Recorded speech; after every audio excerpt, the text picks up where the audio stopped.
전도서 3장 11절을 보면은 사람들에게 영원을 사모하는 마음을 주셨다고 그렇게 얘기합니다. 믿는 자나 안 믿는 자나 인간이라면 누구나 그 마음속에 영원히 살고자 하는 그런 소원들이 각인이 돼 있어요.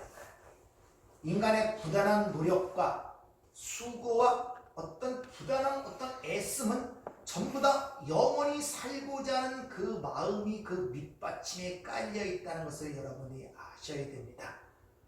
그래서 고대에 보면은 왕들, 이 세상에 신처럼 굴매던 왕들이 그 영혼을 살기 위해서 무덤을 어마어마하게 크게 만들어 놓고 내세에 살 것을 현재의 삶을 그대로 옮겨놓는 그런 무덤을 만드는 모습들이 많이 나오고, 심지어 그 시체도 썩지 않도록 방부 처리하여 미라로 지금 현 시대에 나타나는 것들이 여러분 보이지 않습니까? 그게 인간의 갈망이에요. 영원히 살고자 하는 마음. 그러나 짐승은 그렇지 못하죠. 사람만이 그 영원히 살고자 하는 마음이 있습니다. 짐승은 그렇지 못해요. 인간의 고민과 갈등이 거기 있어요. 영원히 살고자 하나 현실은 그렇지 못하다는 것입니다. 그래서 전도서에 의하면 짐승이나 사람이나 매 일반으로 죽는다. 왜? 저희가 짐승과 다름없음을 깨닫게 하려 함이니라. 이렇게 전도서 3장은 우리에게 일러주고 있다는 것입니다. 근데 그 영생이라는 것은 결코 이 땅에 어떤 것으로도 살 수가 없어요. 이 우주를 다 바친다고, 세상을 다 바친다고 영생을 살 수 있는 문제가 아니란 말입니다. 그래서 영생을 은혜로만 주실 수밖에 없는 이유가 바로 거기 있는 것입니다. 왜? 이 땅에 어떤 가치도 살 수 없는 것이기 때문에 그래요. 근데 저와 여러분은 그 영생을 하나님께서 그 아들을 통하여 거저 주셨다는 것입니다. 그런데 이러한 큰 구원을 영화롭게도 하지 못하고 그걸 즐거워하지 못하다는 데 문제가 있는 것입니다.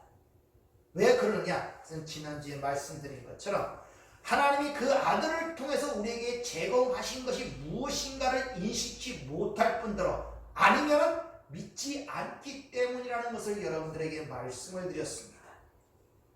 그리고 또 다른 문제는 바로 우리에게 대적이 있다는 것입니다. 이제 후반부에 말씀을 드리는데, 이와 같이 우리에게 주어진 것들을 우리가 누리지 못하는 것에 바로 우리의 문제가 있다는 것을 여러분이 먼저 그런 문제점을 인식이 돼야 돼요. 이제 주님께서는 십자가에 죽지만은 잠시 그 죽음으로 인하여 제자들이 다 흩어지는 모습이 기록되죠. 그러나 얼마 되지 않아 그 제자들은 세상이 이해할 수 없는 놀란 기쁨으로 충만한 모습으로 살아가는 것이 사도행전에 기록되잖아요.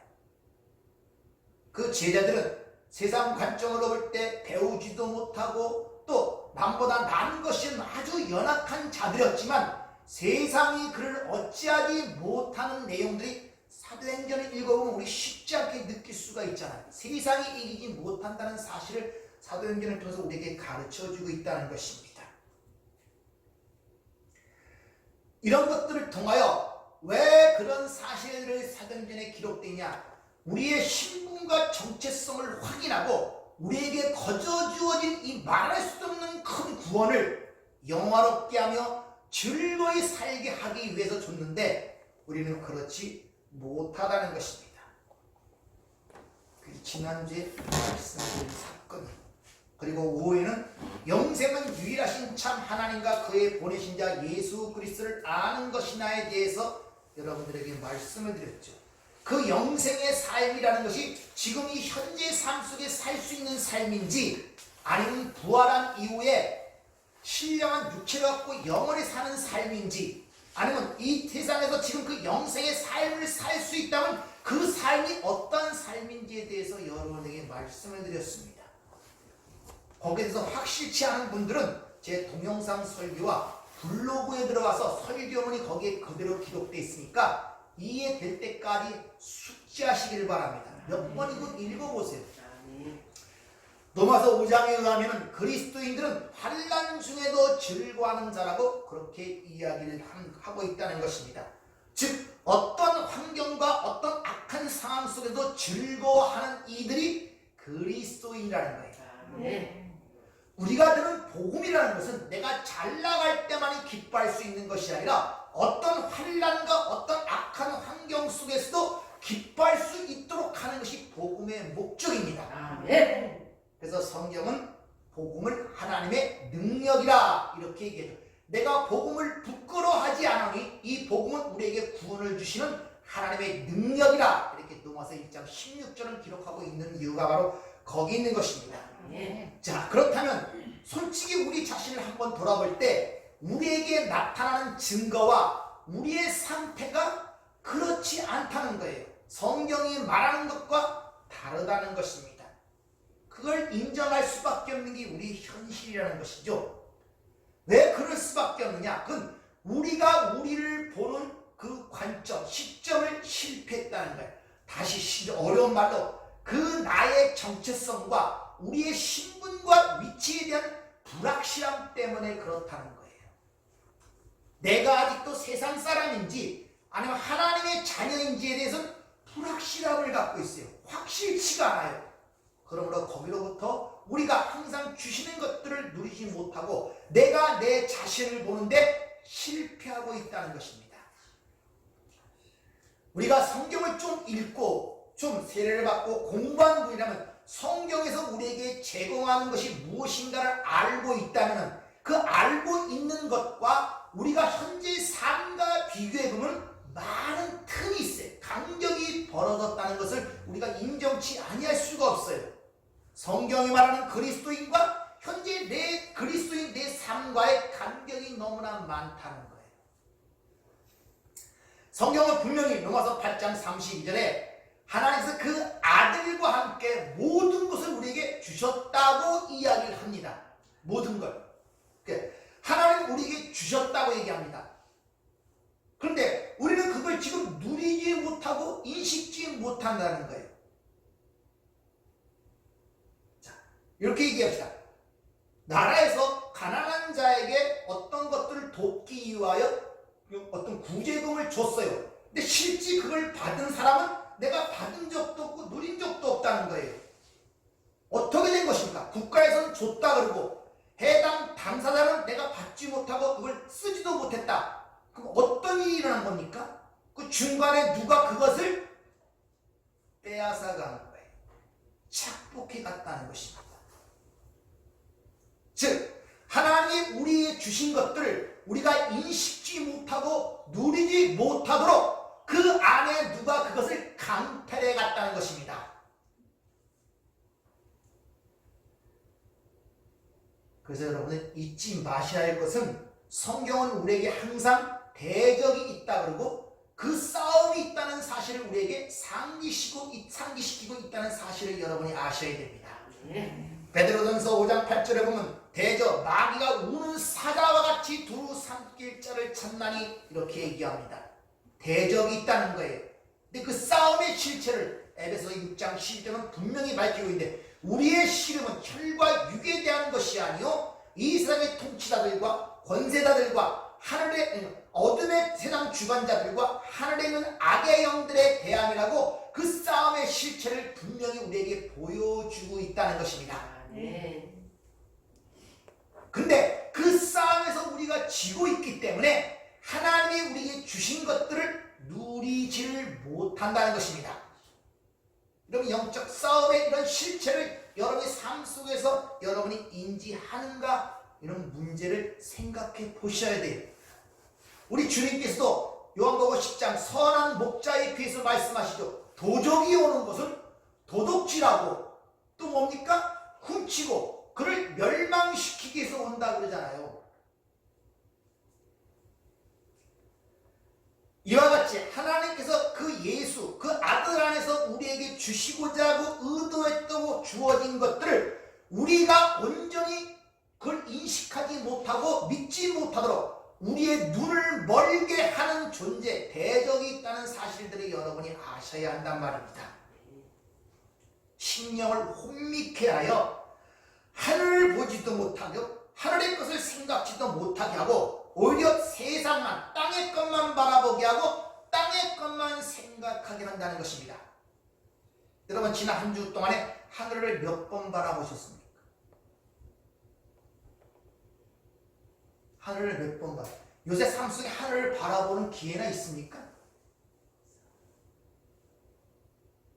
우리의 삶이 그래요. 하늘을 한번 쳐다보세요. 별이 떠 있는지, 구름이 있는지, 태양이 있는지, 달이 있는지,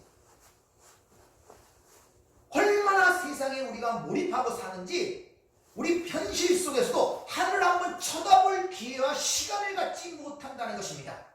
왜? 이 대적에게 지고 있기 때문에. 그래서 고린도서 4장 3절 이하에 이렇게 얘기를 하죠. 만일 우리의 복음이 가려웠으면 망하는 자들에게 가려진 것이라. 그 중에 이 세상 신이 믿지 않은 자들의 마음을 혼미케 하여, 이것은 티폴로 눈멀게 하여 그리스도의 영광의 복음의 광채가 비치지 못하게 하려 함이라. 이렇게 얘기하는 거예요. 바로 이 세상 신 마귀 사탄이 여러분들의 마음의 눈을 멀게 하여 하나님의 것들을 바라보지도 이해하지도 못하게 눈을 멀게 한다는 것입니다. 그래서 여러분들이 한 주간마다 이렇게 와서 설교를 통하여 그것을 깨우치게 하고 경고하고 각성케 하고 여러분들에게 그걸 일러주는 것이 바로 설교의 본문이란 말입니다. 네. 우리가 영적으로 생각한다. 일단 하나님 편에서 하나님의 시각으로 보게 되면 마귀의 실체가 보이게 되고, 그렇게 되면 마귀가 우리를 도망한다는 사실 아십니까? 그래서 요한복음 1장 5절은 보였습니까? 빛이 어둠을 비치되 어둠이 깨닫지 못하더라. 이것을 새 번역으로 얘기하면 빛이 어둠 속에 비치니 어둠이 그 빛을 이기지 못하더라. 깨닫지 못하더라. 이기지 못하더라. 카타 람바노라는 단어가 쓰이는데, 카타 아래 세상에서 취하다 붙잡다, 그러니까 깨닫지 못하다는 이런 번역보다는 이기지 못하다는 번역이 더 원문에 합당한 번역입니다. 빛이 어둠을 비치되 어둠이 빛을 이기지 못하더라. 그러니까 여러분이 하나님의 시각에서 하나님 편에서 모든 문제를 바라보면 절대 여러분들은 승리할 수 있다는 것을 가르쳐주고 있는 거예요. 네. 그러니까 모든 문제를 하나님의 시점에서 바라보지 못하고 세상적인 시점으로 바라보기 때문에 항상 미혹되고 넘어간다는 것을 가르쳐주고 있는 것입니다. 오늘 우리가 공부하는 요한복음 17장의 주님의 기도도 그렇지만 주님의 수치와 고난, 죽으심과 부활, 성령 강림은 다 우리에게 뭘 주시기 위하여? 영생을 주시기 위하여 하나님께서 계획하시고 그걸 이루시기 위하여 그 아들을 보내서 십자가에 죽게 하신 것입니다. 뭘 주시기 위하여? 영생을 주시기 위하여. 네. 요한복음 3장 16절 잘 아시죠? 하나님이 세상을 이처럼 사랑하사 독생자를 주신 이유는 멸망치 않고 영생을 얻게 하려 함이라고 얘기하잖아요. 네. 이렇게 우리에게 영생을 얻게 하기 위해서 그 모든 일을 이루셨는데 그 영생에 대한 관심이 없다는 것입니다. 그게 뭔지도 모를 뿐더러 그 영생이 뭔지를 잘 몰라요. 지난주에 말씀드린 단순히 그냥 시간적으로 영원히 사는 것을 영생이라는 개념을 갖고 있는 분들이 많고, 또 그 영생은 현재의 삶이 아니라 내가 죽은 다음에 부활하여 신령한 몸으로 주님과 함께 영원히 사는 것 정도로만 머릿속에 이해를 하고 있기 때문에 현재의 삶과 영생과는 별로 관계없게 생각함으로 말미암아 영생의 삶을 살도록 줬는데 그 영생은 미래의 것이고 현재의 것이 아님으로 말미암아 그 영생을 찾기 위하여 영생을 얻기 위하여 달려가는 그런 신앙생활, 고난의 신앙생활 정도로 생각하고 있단 말입니다.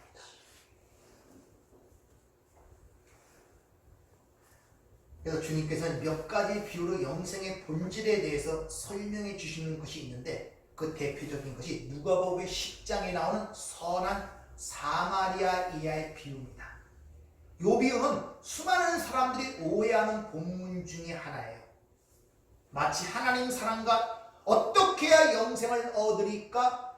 율법에서 뭐라고 하느냐? 하나님 사랑하고 이웃 사랑이다. 그럼 그러대로 행하라. 그럼 하나님 사랑하고 이웃 사랑하면 영생을 얻는 결과를 낳게 되네요. 그 말씀대로 논리를 따르면. 그러면 기본적 원칙이 어긋나잖아요. 오직 은혜로 믿음으로 구원을 받았다 그러는데 하나님 사랑하고 이웃 사랑하여 영생을 얻는 거라면은 그것은 은혜로 얻은 것이 아니라 보상이고 삭시죠. 기본 진리가 된다. 그러니까 그런 의미가 아니란 말입니다. 이 말이. 한번 오늘 이 비유를 잘 이해하시길 바랍니다. 한번 뭐라고 얘기하냐. 누가복음 10장 25절부터 29절 내용을 먼저 보도록 하죠. 잘 들어보세요. 어떤 율법교사가 일어나 예수를 시험하여 이르되 선생님 내가 무엇을 하여야 영생을 얻으리이까. 예수께서 이르시되 율법에 무엇이라 기록되었으며 내가 어떻게 읽느냐. 대답하여 이르되 내 마음을 다하며 목숨을 다하며 힘을 다하며 뜻을 다하여 주 너의 하나님을 사랑하고 또한 내 이웃을 내 자신같이 사랑하라 하였나이다. 예수께서 이르시되 내 대답이 옳도다. 이를 행하라. 그러면 살리라 하시니 그 사람이 자기를 옳게 보이려고 예수께 여짜오되 그러면 내 이웃이 누구니이까. 여기까지만 보면은 마치 율법에 기록된 대로 하나님 사랑 이웃 사랑하면 너희가 영생을 얻는다는 식으로 여기까지만 보면 그렇게 이해가 된단 말입니다. 여기서 예수님께 질문하는 사람이 누구냐면 율법사예요. 율법사는 율법을 연구하여 그 세칙들을 정해서 백성들에게 가르치고 적용시키는 직업을 가진 사람이 율법사라는 거예요. 그러니까 하나님의 율법을 잘 알고 있는 사람이고 연구하는 사람이란 말입니다. 그 사람이 와서 주님에게 이렇게 묻습니다.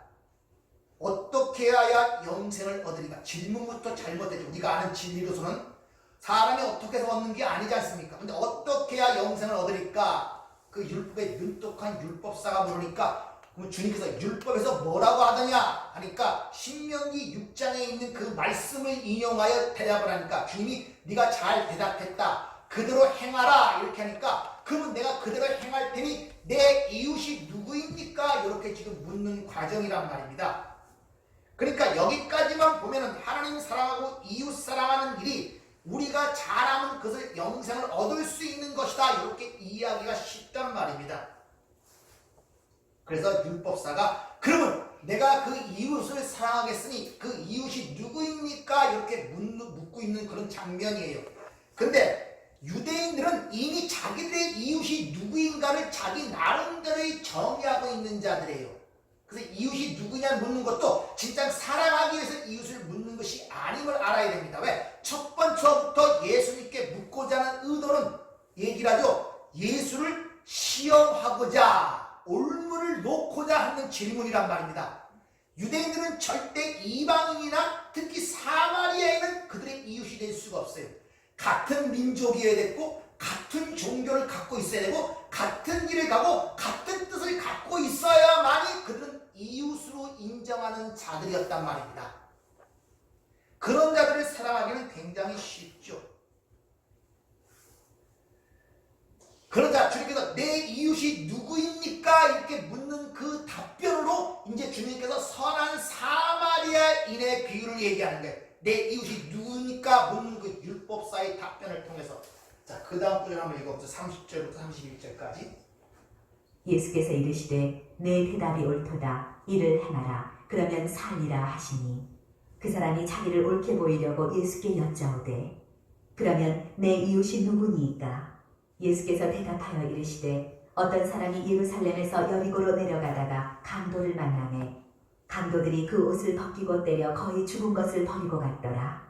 마침 한 제사장이 그 길로 내려가다가 그를 보고 피하여 지나가고 또 이와 같이 한 레위인도 그곳에 이르러 그를 보고 피하여 지나가되 어떤 사마리아 사람은 여행하는 중 거기 이르러 그를 보고 불쌍히 여겨 가까이 가서 기름과 포도주를 그 상처에 붓고 싸매고 자기 짐승에 태워 주막으로 데리고 가서 돌보아 주니라.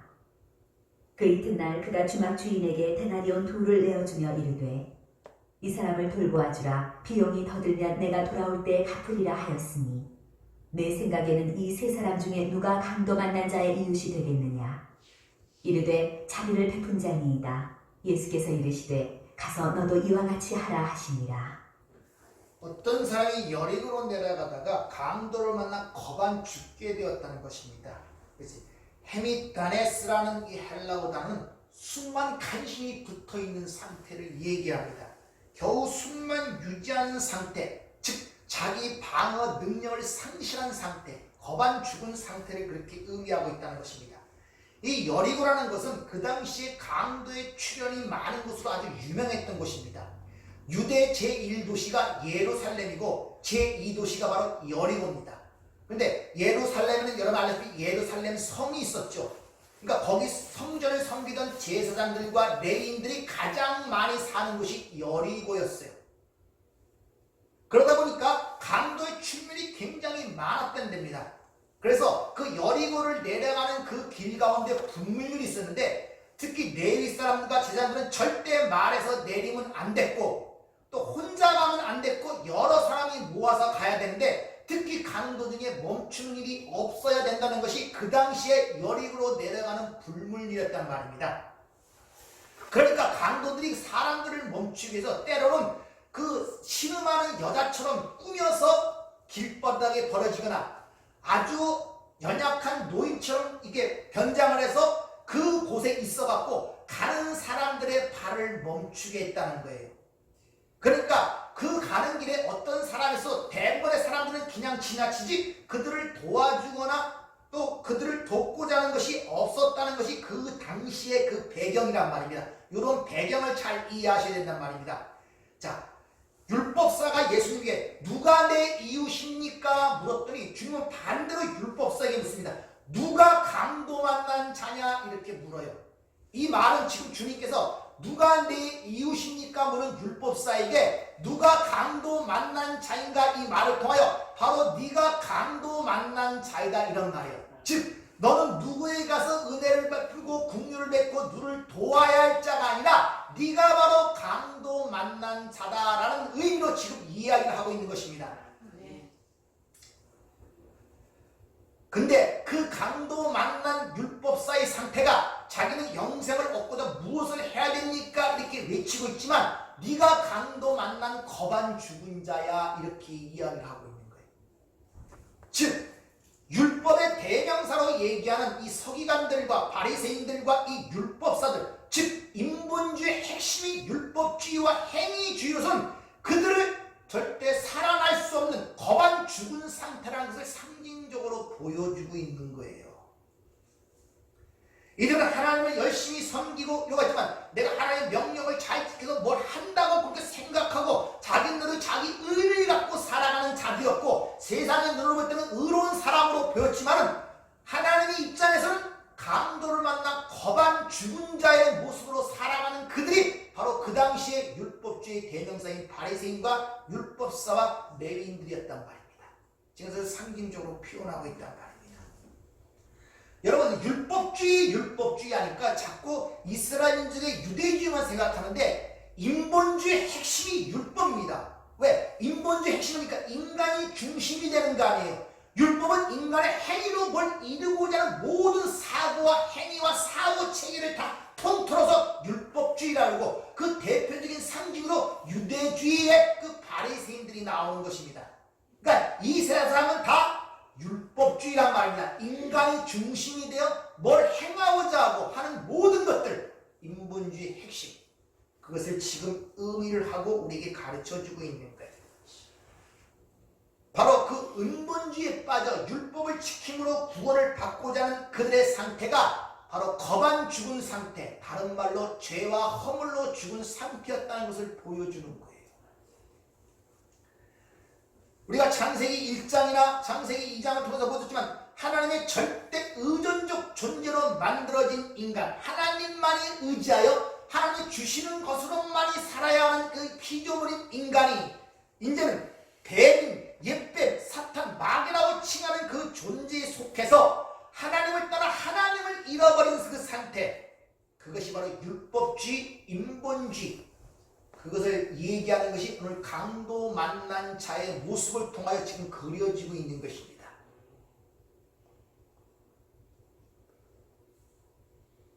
그래서 거반 죽은 자, 숨만 간신히 깔딱깔딱 쉬는 자 이렇게 표현하고 있습니다. 근데 세상의 눈으로 볼 때는 그 율법을 지키는 바리새인과 서기관과 율법이 얼마나 위대하게 보이고 사람의 칭송과 칭찬을 받습니까? 세상이 보는 시각과 다르단 말입니다. 여러분들이 세상을 보는 시각을 하나님의 관점으로 보지 않으면 전부 다 율법적으로 보게 돼요. 선악의 판단을. 그러니까 쉽사리 남을 비판하거나 판단하면 안 되는 것입니다. 그렇게 하나님을 잃어버리고 바로 죽어있는 그 강도에게 도움의 손길을 뻗치는 것을 볼 수 있죠. 구약의 율법과 제사를 상징하는 제사장, 레위인들은 그 강도를 만나 거반 죽은 자를 보고도 그냥 지나칩니다. 뭘 뜻하는 거겠습니까? 앞에 걸 좀 이해했다면 왜 율법과 제사를 상징하는 레위인과 제사장들이 그를 보고도 그냥 지나치는 그런 내용이 기록돼요. 뭘 의미하는 거겠습니까? 뭘 가르치고자 그렇게 얘기하겠습니까? 즉 율법과 제사로는 절대 숨만 깔딱거리는 죽은 자를 살려낼 수 없다는 것을 반증적으로 보여주는 것이지, 왜 그 힘들고 어려운 사람을 도와주지 않았냐는 그런 관점에서 그 레위인과 제사장을 보면 안 된단 말이에요. 왜? 레위인과 제사장은 하나님을 섬기는 자들이에요. 율법을 지키는, 절대 부정한 것을 만지면 안 돼요. 그러니까 왜 율법사 즉 레위인과 제사장에도 불구하고 왜 그 어려움 만난 사람을 왜 도와주지 않느냐 이런 식으로 비난하고 몰아붙이면 안 된단 말입니다. 오늘 이 사마리아의 비유는 왜 어려운 사람을 도와주지 않느냐에 초점이 있는 것이 아니라 그 죽은 자는 절대 율법과 제사로는 구원을 낼 수 없다는 것에 초점이 있단 말입니다. 그래서 그것을 상징하는 제사장과 레위인이 지나치는 모습으로 성경은 우리에게 기록되어 있는 것입니다. 따라서 이 이웃 사랑이라는 것은 사람의 행위에서 나올 수 있는 종류의 것이 아니라는 것을 우리에게 가르쳐주고 있는 거예요. 율법을 요약하면 하나님 사랑, 이웃 사랑 아닙니까? 여러분, 보이지 않는 하나님을 사랑할 수 있습니까? 만난 적도 없고 보지도 못하고 감지도 않는 그 하나님을 사랑할 수 있어요? 그래서 이웃사랑이라는 말로 표현하는 거예요. 그러니까 이와 같이 이웃사랑이 두 번째 큰 계명이라고 그러죠. 그러니까 하나님 사랑과 이웃사랑은 같은 거란 말입니다. 보이지 않는 하나님을 사랑하는 것이 이 땅에서 이웃사랑하는 걸로 드러나는데, 그 이웃사랑은 인간의 행위에서 나올 수 있는 것이 아니라는 거예요. 그렇게 거반 죽고 다 지나치는 가운데 어떤 사마리아인이 거기서 다려오죠. 잘 보세요. 사마리아인이 다가오고 그 강도 만난 지역이 유대 땅이에요. 예루살렘부터 여러 내려오는 길 가운데 그게 유대 땅이란 말입니다. 근데 우리가 요한복음 4장에서 봤듯이 유대인과 사마리아는 상종치 아니한다 그러죠. 그래서 유대인들은 사마리아인들을 개처럼 여기고 왼수처럼 여깁니다. 아무리 자기가 죽을지언정 구걸하지 않고 물건을 팔지 않습니다. 그 사마리아인들은 유대 땅에 들어오지도 못합니다. 근데 거기에 사마리아인이 등장한 거예요. 즉 율법의 땅, 강도의 땅인 그곳에 유대인들이 원수같이 여기는 사마리아인이 한 사람이 거기 등장하는 거예요. 그리고 자기를 다 대적하는 그 상황 속에서 자기 목숨의 위험을 무릅쓰고 강도 만난 자를 지금 돕고 있는 모습을 그리고 있는 거란 말입니다. 그것이 구원이 뭔가를 설명하고 있단 말입니다. 구원이라는 것은 우리가 하나님 사랑과 이웃 사랑을 해서 얻어지는 것이 아니라 우리의 진정한 이웃인 선한 사마리아에 비롯하는 그 예수의 도움을 받아, 예수의 섬김을 받아 우리가 얻는 것이 구원임을 우리에게 가르쳐주고 있단 말입니다. 그게 영생의 본질이에요. 그래서 한번 자기 짐승에 태워있죠. 이 자기 짐승에 태워 그를 데려갔더니 이 짐승이라는 단어가 이게 크테노스, 이디온 크티노스, 자기 짐승이라는데 이 크티노스라는 이 단어가 크타오마이, 즉 자기 소유물 재산이라는 것에서 파생된, 그러니까 자기 짐승이라는 말보다는 자기의 소유로 삼아 아무도 거들떠보지 아니하고 숨만 깔딱깔딱 죽을 지경이 된 그 사람을 자기의 소유로 삼아 그를 인도하여, 여기 주막이라고 표시된 것인데 이것이 주막이 판타토케이, 나그네 집으로 인도하여 거기서 돌봐주니라. 이게 에피 멜로마이 헌신적으로 그를 돌봐줬다는 거예요. 아무도 돌아보지 않는 보잘것없고 주고하는 그를 내 소유물로 삼아 그가 자기의 모든 것을 바쳐 헌신적으로 그를 돌봐서 살려낸 것이 구원이다라는 것을 우리에게 가르쳐주고 있단 말입니다. 그런 사랑을 받아 여러분이 구원받은 거예요. 내가 누구를 사랑해서 된 것이 아니라 내가 그분의 사랑을 받아 섬김을 받아 근데 헌신적인 노력으로 어느 정도 이처럼 살아가사 그 독생자를 십자가에 내리기까지 사랑하는 헌신적인 사랑으로 우리가 구원을 받은 것이 영생이란 말입니다. 근데 우리 그걸 놓치고 누리지는 못하잖아요. 기뻐하고. 그 얘기를 지금 우리에게 일러주고 있다는 것입니다. 따라서 우리는 자신이 바로 강도 만난 자임을 인식하고 선한 이유로 오신 그 예수님의 공로만을 의지하여 예수의 섬김을 받아 예수의 전적인 돌보심을 받아 구원에 이르게 됐다는 것을 선한 사마리아인의 비유를 통해서 우리에게 일러주고 있단 말입니다.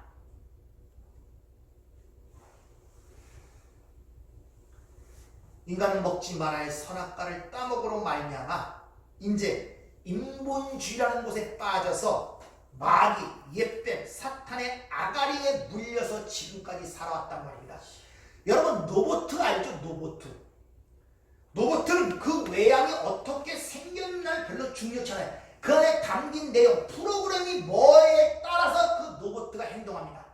담긴 내용이, 프로그램이 중요하단 말입니다.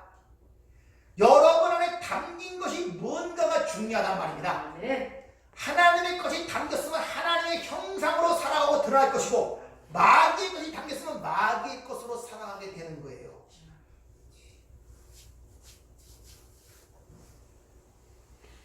따라서 하나님의 은혜를 의지하여 예수만 믿어 구원에 받아야 된다는 이런 하나님의 복음에 대하여 인본주의에 빠져 율법주의를 행하는 이 세상 사람들은 거기에 기분이 상하고 자존심이 상한다는 것입니다.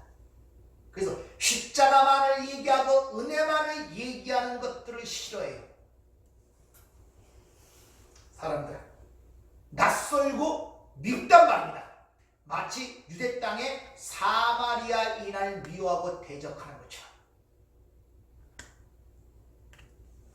자, 근데 그 강도 만난 사람을 잘 생각해 보세요. 그 강도 만난 사람이 자기를 돕는 사람이 사마리아인이었다고 생각하면 도움을 받을 수 있겠습니까? 유대인의 관점에서 절대 도움 안 받습니다. 그래서 그 강도 만난 자의 모습이 거반 죽은 사람, 자기 방어 능력을 상실한 사람으로 그려지는 거예요. 그래야 도움을 받을 수 있기 때문에.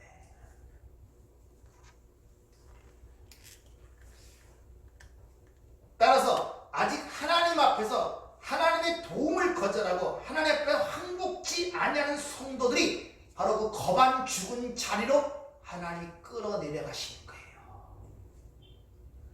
그래서 하나님 만나는 자들이 밑바닥에서 만나는 거예요. 잃어버리고 이것저것 다 당해갖고 두 손 손발 다 들고 천부여 의지 없어서 손 들고 옵니다. 그럴 때 하나님 만나고 구원을 받는 이유가 바로 거기 있단 말입니다. 하나님의 은혜만을 의지하고 자기 부인의 그 자리까지 내려가는 것, 그들 거룩이라고 하는데 그것이 바로 초두에 주님이 기도하신 그 기도의 지점이란 말이에요. 아들을 영화롭게 하사 아들로 아버지를 영화롭게 하옵소서. 죽기까지 순종의 자리로 가도록 나를 힘을 주셔서 이게 자기 부인의 자리 아닙니까? 그로 인하여 아버지의 영화롭게 아버지의 뜻이 드러나게 하소서. 이 바로 그 지점이란 말이에요. 이 예수님의 첫 번째 기도에 하신 그 모습, 그 내용의 그 지점이 바로 거기란 말입니다. 우리 안에는 아직도 너무나 많은 내 것들이 남아있어요. 너무나 많이 남아있어요. 아니, 이 몸을 벗을 때까지는 끊임없이 그것과의 싸움과 갈등을 일으킬 것입니다. 그래서 하나님께서 신앙생활하는 이 여정을 통하여 구약으로 말하면 광야 생활을 통하여 거반 죽게 만드는 거예요. 물이 없이 죽게 만들고 먹을 것이 죽게 만들고 하나님만 의지하라. 주는 것만 받아들이도록, 즉 예수만을 붙들려 네. 세상의 힘의 원리가 아닌 전혀 다른 하늘의 삶의 원리, 십자가의 원리를 붙들려고 우리를 그 자리로, 거반 죽는 자리로 끌어내려 가시는 것이 바로 우리의 신앙생활입니다. 그래서 교회를 나그네 무덤이라 합니다. 은삼십으로 준 땅, 나그네 토기장이의 밭, 하나님의 밭, 거기가 나그네 무덤, 교회란 말입니다. 여기 와서 여러분의 옛사람이 깨어지고 죽는 거예요. 거반 죽도록 만드는 거예요. 난 아무것도 아니네. 맞아요. 그렇게 만들어가는 것이 이 교회의 목적이란 말이에요. 진짜로 세상에 대하여 죽고 하나님께 대하여 죽은 자들은, 하나님의 은혜를 떠난 자들은 지금 눈으로 보이는 것이 어떠하든지 티끌에 불과하다는 사실을 인정할 뿐만 아니라 당연히 겸손해지죠. 나의 나된 것은 하나님의 은혜라는 고백 속에서 살아갈 수밖에 없습니다. 네. 바로 그것을 영생의 삶이라고 해야 합니다. 그래서 주님께서도 자기 부인이 되지 않으면, 자기 십자가를 지지 않으면 내게 올 수 없다고 하는 이유가 바로 거기 있는 것입니다. 병든 자에게 의원이 필요하다고 그러잖아요. 죄인에게 구세주가 필요하잖아요. 무슨 말입니까 그게? 내가 살아있으면 예수님의 치료를 받을 수 없고 예수님의 도우심을 받을 수가 없다니까요. 자기 고집이 있으면, 자기 생각이 있으면 절대 받을 수가 없단 말입니다. 내가 아프지 않다고 생각하는 사람에게 어떻게 그 의원이 손을 내밀 수가 있겠습니까? 내가 죄인됨을 깨닫지 못하는데 어떻게 구세주라고 부를 수 있겠냐는 것이죠. 그래서 하나님께서는 그 아들을 의지하는 길밖에, 왜? 아들 안에만 영생이 있기 때문에, 그러니까 아들만 의지하고 아들만 붙들 수 있도록 모든 가지를 하나하나 잘라내시는 거예요. 여러분 신앙생활이 그렇단 말이에요. 내가 의지하던 것, 살아가면서 자식, 남편, 아내, 명예, 물질, 돈, 이웃, 가족 하나하나 다 잘라나간단 말입니다. 이 세상에 신앙이니까 그게 전부 다 내가 의지하는 힘들, 그게 여러분 세상 살아갈수록, 신앙생활할수록 하나하나 잘나간다니까요. 다시 말하면 하나하나 그로부터 자유스러워져야지 거기에 더욱더 결속되고 결박되면 안 된단 말입니다. 여러분 노래 중에 가시나무 새라는 노래 아십니까? 그 가사 아세요? 그 가사를 보니까 그 내용이 있습니다. 내 속에 내가 너무나 많아서 당신이 쉴 곳이 없네. 내 속에 헛된 바람들로 당신이 편할 곳이 없네. 내 속에 내가 어쩔 수 없는 어둠 때문에 당신의 쉴 자리를 빼앗고, 내 속에 내가 이길 수 없는 슬픔에 무성한 가시나무 숲 같아서 어린 새들이 날아와 쉬려고 해도 쉬지 못하고 그를 쫓아낸다는 것입니다. 그래서 바람만 불면 그 메마른 가지들이 서로 부딪히며 울어대고 서로 찔러댄다는 것입니다. 내 속엔 내가 너무나 많아 당신이 쉴 곳이 없네. 복음의 내용 같지 않습니까? 하나님이 쉴 곳이 없어요. 좀 와서 안착하려고 그러면 그 가시들이 서로 부딪혀갖고 그거마저 쫓아낸단 말입니다. 에베소 1장 10절을 보면은 하늘과 땅에 있는 것이 그리스도 안에서 통일되게 하시리라 이렇게 얘기합니다. 창세전 언약에 보서 통일되게 하신다는 그 헬라어 단어가 아나케팔로 나오마이라는 단어예요. 요약하다, 결론되다, 총합이 되다. 즉 모든 것이 예수로 결론 지어져야 되고 예수로 요약이 돼야 되고 예수로 합해져야 하나가 돼야 된단 말입니다. 이게 신앙생활의 목적이에요. 그러니까 여러분이 지금 살아가면서 모든 게 예수로만 자꾸 결론 내어지는 대로 가면 여러분 잘 가시는 거예요. 그래서 여러분들 하나님 앞에서는 자신의 무능함과 연약함을 인정하시고 하나님의 은혜와 예수 그리스도의 그 십자가를 꼭 붙드시길 바랍니다. 갈라디아 6장 14절을 보면 그러나 내게는 우리 주 예수 그리스도의 십자가 외에 결코 자랑할 것이 없나니 그리스도로 말미암아 내가 세상에 대하여 내가 죽고 십자가에 못 박히고 내가 또한 세상에 대하여 그러하니라. 이러한 삶이 바로 영생의 삶인 것입니다. 네. 이럴 때 바로 그 구원을 우리가 영화롭게 하고 즐거워할 수 있다는 것입니다. 네. 이 시간은 왜 이 구원의 진수와 목적인 영생을 알지 못하고 인식하지 못하는 그 원인이 무엇인가를 한번 공부해 보도록 하겠습니다. 기도하겠습니다. 은혜롭고 자비로우신 아버지 하나님, 우리의 삶이라는 것이 하나님의 말씀에 비춰주시는 어둠이며 흑암일 뿐입니다. 무엇이 옳은지 무엇이 그른지, 내가 왜 살아야 되는지, 오늘 하루가 주는 일과가 나에게 무슨 의미가 있는지 전혀 알지 못하고 그저 먹고 마시고 입고 자고 하는 짐승의 삶을 살아갈 수밖에 없습니다. 아버지, 불쌍히 여기시고 더욱더 이러한 가운데 우리를 구원하신 그 하나님의 은혜를 깨닫게 도와주셔서 우리에게 주어진 그 영생을 영화롭게 하며 즐거워하며 사는 복된 삶이 될 수 있도록 저희들을 축복하여 주시옵소서. 예수님 이름으로 기도하옵나이다. 아멘.